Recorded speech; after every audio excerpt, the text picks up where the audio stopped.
Libya's two rival legislative bodies in the east and west, along with the UN-backed Presidency Council, have agreed to create a new unity government. If that happens, the elections, which should have been held in December 2021, may become a reality.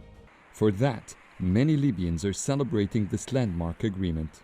The agreement reached between Eastern and Western parties, Libyan parties, is seen as a positive step towards comprehensive settlement, reconciliation or national reconciliation that lead to elections. The Arab League's rule is significant comparing to previous agreements. It may lead to more sustainable steps that support the political process.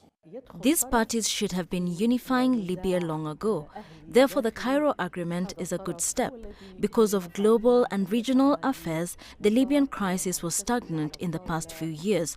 So any effort exerted to reach consensus and agreement is a positive step for the country.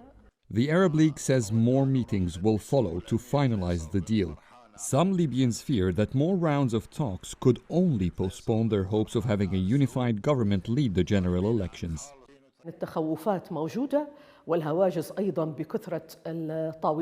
I am concerned about going back to the cycle of having so many roundtable discussions and many visits by the UN envoy, which doesn't lead to positive outcomes.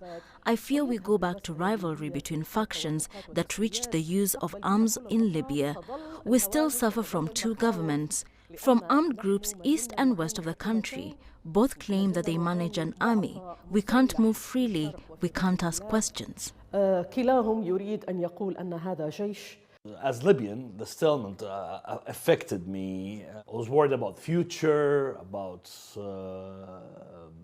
the stability of my country, the unity of my country. Well, it was a very difficult period. What worries me the most about Libya is the political division as well as institutional division, security challenges, economy challenges, the division between people of the country. The Cairo meeting held last week called on the United Nations Special Mission in Libya to endorse its agreement for creating a new government. The UN Libya envoy Abdullah Batili and the Prime Minister the UN backs in Tripoli, Abdelhamid Dbeibeh, have not endorsed this agreement yet. Earlier this year, Dbeibeh accused the Arab League of being biased towards his rivals in Libya.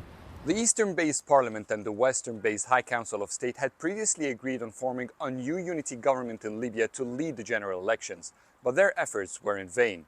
While the Arab League's agreement is more or less the same, coupled with the news of a reconciliation conference the UN wants to hold in Libya's Sirte city in April, it appears that Libya this time is maybe walking slowly on the right path to resolve this crisis.